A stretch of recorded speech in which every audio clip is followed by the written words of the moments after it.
Nên mong này có phần cái pipang mệt và trong đây buồn lẹn đi thế chế. Yêu nên có này chính thời năm chính lời chúc là mà thôn tua bó thôn lúc tua. Nên lịch này có mày càng ta đi hàng lời đoạn về cái là tiếp của nà cái đảng cộng sản nhiều máu làm lá hàng tết ta cái tập pul của nhà họ của cộng rong. Giờ nó mệt vả cái lời này do kết lệ hạt rẻ rằng mà tìm tát bàn lần là này càng một lời cái cả nó hay này mỏng nịt mông còn mình ta đi đoạn về lời đoạn về này này bột máu từ thầy mông mệt vả càng dòng đời là thâu mệt vả là đã đi tài chế càng ít tôi xem ý bụng lấy cái cả giờ đã này nửa là nãy chỉ tràn ta này lú từ lệ lúc mình lấy giòn plư nó nhé mà một lại lệ lu nhé ta bỏ mò tôi hạt nó ta lệ lu thì ta mò ta dạo thâu lại phiền ta mò lệ lu sam ta được rồi giờ nó ra này là buồn sang ta bình mạ pro tập yuan bình nhạ pro bằng xạ đa bằng huyền đa bằng tính đá buôn sang đá thôn trường đá chu kịch dạ pro cũng là yuan hắn này cũng là bộ pre cái nhiều thầu sam ta là cái bộ pre thầu bộ nón ra này là nút từ yuan bẹt hay bùi hiện đại để lại pi bằng pro màu đã thầu từ từ pa enel pa eto eti bu lại phải hình eto pa chữ màu pa chữ to pa ya lê từ màu thì bộ mà vô cái mày lệ thì bộ từ to từ lằng giờ nó lại này lại pi bằng màu đùm đã là lau để trút cái ta ra đây như bộ pre nạ buồn sang ta mỏ pui dạ pui nó nhất lại pui được một ô mệt và ta tiếp ta hụt lại còn nằm một mặt dạ pui mỏ dạ pui ôi bẹt lu lại đã châm một cái lống đã toàn một rọc đang một lế đã nó đại nào ba rừng bữa đại bẹt lại còn nằm mặt không mỏ pui thổi bẹt nó nhất lại này có mày càng ta đi lại tiếp nuôi ta này một phải đẻo ta không thọ đa nó ta họ lệ làm plử khá ta yong tê ta pu khá ta mệt về khom tuột ta pu lê con ông dây ta pu plử ta tập thọ liệu vô cái lẽ dượt lên đây là dượt tập mỏ pui này một này cách nếu như dầu phong bệnh của chữa bệnh nó cứ bị bằng cái này lấy mô tô như này ta lại rằng cả này mấy càng của đoạn vi với cái nào buồn sang ta bu mò rằng bỏ được đặt phù doan lấy trống ta lấy hình này lại rim rim một prom con đây rằng lấy lấy trống cơ cha tách nhau hàng lại yếu pra kết lệ cớ lại cái cả lại phiền nằm nước bởi lần chặt Việt Nam luôn đặt thao đấy mang lần là bỏ xiêm bạ lại còn lại cái cả cơm nước là Việt Nam lấy đông kẹo tôi hàng tao lấy phiền có tập một nước buồn rong dọn bè dân chủ này mang hội nghị ASEAN này mừng đi bọn nắp lấy đông tôi mừng đi lon như một lại bữa mừng đi bọn nắp với không bạn nhiều máu tao lấy đi phiền mà hàng lấy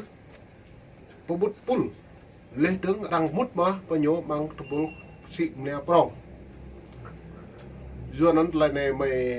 rõ về này về đây thâu buộc lại nó còn lại chân rõ về lại trái hàng vật là dần nó dột lại phải hình này lại vì bằng mày lại chun để đồng mày mạ lại phải hình bằng thông tin Reuters hàng lại hiện nắm nuôiของvi phạm có lấy nhân quyền này cọ nhô như lệ là EU và dân biểu Úc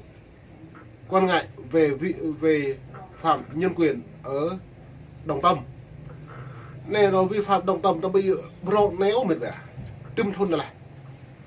mạ mông nun trúc ra này hem bạn rằng tao lên an khiêu này đơn tao khao thì nhiều lu rim rìm mông cái bữa giờ nhiều rạ này nhiều cái gì nữa bởi Đồng Tâm vật cái đạo buồn sảng như là lần của độc nạt là nhiều phố giờ nó tới ai thà nên như gì hệ cái gì lên trong nào bia hắn này tôi cự mà lên tướng hà này đóng lua rằng lên an được nhiều cả buộc mọc lại sòng nữa giờ nó nên ra này đóng trúc thôn tua bầu tua này Việt Nam như vậy và tiếp tục mở rộng khuôn khổ pháp lý trong lĩnh vực quyền lao động để phù hợp với các tiêu chuẩn quốc tế giờ hà này ấy buộc như lợi dụng cái nào buồn sàng ta bí bằng nhớ lợi dụng nữa mà thôn đồ này thứ được cái buồn sang ta mạ prọ này xăm nó mạ prọ này đã bố đu thôn nó đã nhưng ạ bật hạ cứ đuôi xuất cánh nước ngoài mạ mà nó lại bị hiền ấy thâu mạ một lúc bàn thôn đuôi ngạ hạ xuất cánh để lao động nước ngoài xăm mà này là lúc năm mẹ thôn là như đuôi ngạ bật hạ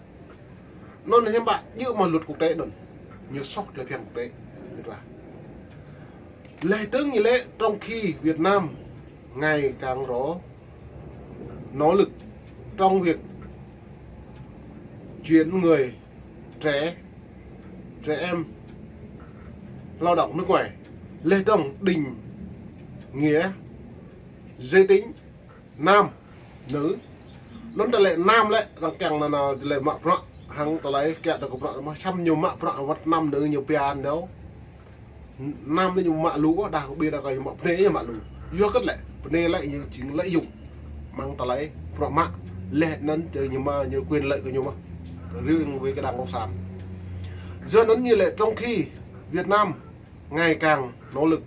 trong chuyến thăm và trao đổi về luật của nhân quyền, trong đó Việt Nam có giới hạn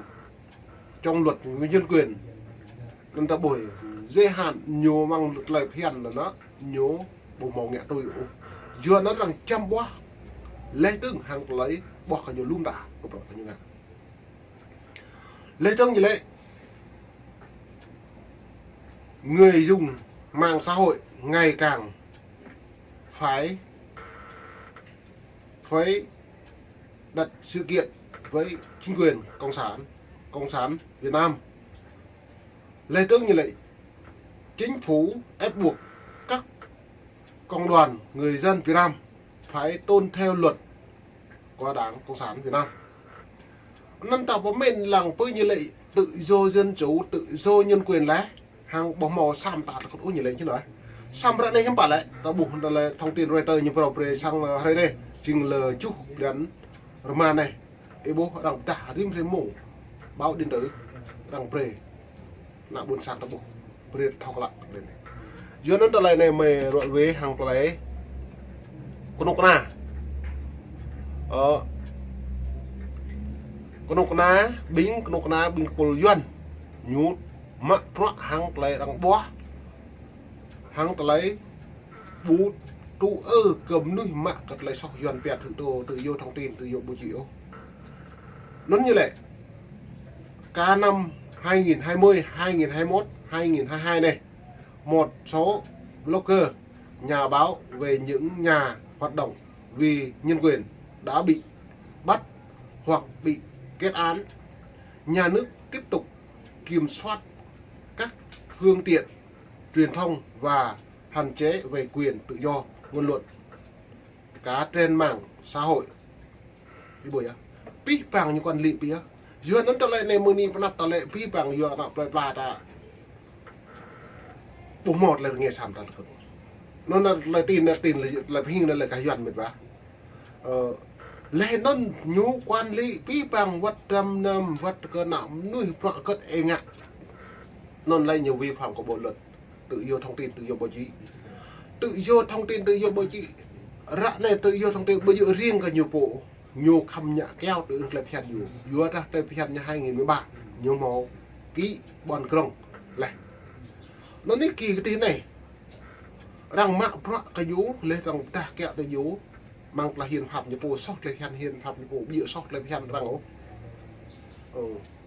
nó cũng hẹp dọn ấy thâu cái ông đọc lưng ông ấy thâu này cái sau như bộ cái gì như bộ mệt quá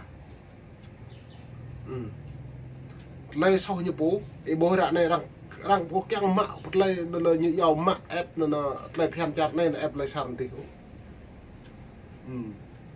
phạt lại phiền từ lời xăm mạ rằng kẹo từ mạ vật lại phiền như một buồn con có lại phiền cái như bố dân bởi hiền pháp như bố cho nên lễ tướng như lễ một số bị can không được nên là gặp luật sư như thông tin báo chí Việt Nam đang giam cầm, nhân viên y tế và gia đình thăm viếng, một số khác bị chuyển đến các trại giam xa nơi gia đình buổi hắn này là nhiều phe nhất đi từ như giờ là tù lương tâm đấy, tù nhân chính trị đấy, tù nhân lương tâm đấy, như từ ở tại bộ bề sang độ một đích nhờ ngẹn nó lại nhờ kéo cắt nắp sang nộ tôi có bố lũ dòng đời đại tụ anh làm cho Việt Nam đừng đã lo đi nhiều phe mà nhiều phe là cự Hà Nội lên trong là cự và Nghệ An đà cự và Thái Nguyên dân cái buổi như phe là cự và Thái Nguyên đây vậy mong cái thọ đi để mong anh lần cho lần tập ngư để đây lại rồi và Thái Nguyên mong mẹ đâu đi đã đi hai châu mong triệu nữa nhé cứ nó bạc nó lại dọn về thầm nuôi bạc là càng phía prem nặng bằng họ chết máu vừa và sang độ nạp Việt nạp mà ngạ cần một mò ngạ như thầu ngạ vừa nạ độ nạt lại vừa đà mói mò ngạ vừa nạ đầm ra bộ máu bọ ngạ nó sang độ cần mò là một vừa nó cự coi đã cự nạ đã cự nế như ngạ nạ buồn sang chứ cái gì nó buồn nên hắn này rằng tụ lên tiếng lên an từ nhiều hắn này biết bằng bọ cái nhiều ngạ nên mệt vào lê tưng tọ mông rồi đây rằng chỉ mạo bọ mông thôn tuột tuột này lại rằng quan bởi cái nữ vô cổ prong hội nghị ASEAN này là hội nghị là bình pol prong đó nhé EU hội đồng nhân quyền thế giới rằng mạo bọ tới cùng ta đang sản dưa nấn tầm mình lằng nhiều lệ mà ấy bố tại rằng bạn lần chào Việt Nam thì nhiều đặc một về một nạp lại là đi VR tui lệ buồn sang màu mà ngạ lệ mà bột lệ đừng đã lẩu nên như này xăm những bạn là càng ngày càng tệ hơn lệ nạ buồn sang là bị bỏ lợn là bi lệ trầm cái nằm pla mà thọ đi tuy nhiên là 2020 2021 này lại 2022 này nạp lại là một nạp tạp xăm nhờ như mà lại phiền cứ như này cho nên mệt vào mong này ta gặp lăng pi bằng pro arang cuma pro cái nhiều đây ta nạ buồn sang ta một xa binh ít không tùy đoạt lăng còn lại hình pro nên được mong của mình mong ra lê tướng hàng lấy hí ăn hàng nạ buồn sang một lấy tùy lần là cái phố lê tướng hàng là một cái trứng hàng lấy sau như po cái gì như po ra đây ada bokang mat lấy sau char đi ada bokang mat lấy pian char mí beda char lấy pian char prang beda char prang cara Thái Lan nó rằng mạng là hiện như bụi như thực hiện nhiều một lần mang lại hiến pháp nhiều màu xăm pi bằng loại nhớ thực hiện chỉ cái bộ luật đường đối luật cái trạng nội như bộ luật cất lại hư ham luật cỡ ta lại tham nhũng tham ô nhiều nhưng bộ màu liên quan mới là hiến pháp nữa do nó mừng niệm nắp lúc na cái đăng sáng lên như chữ ray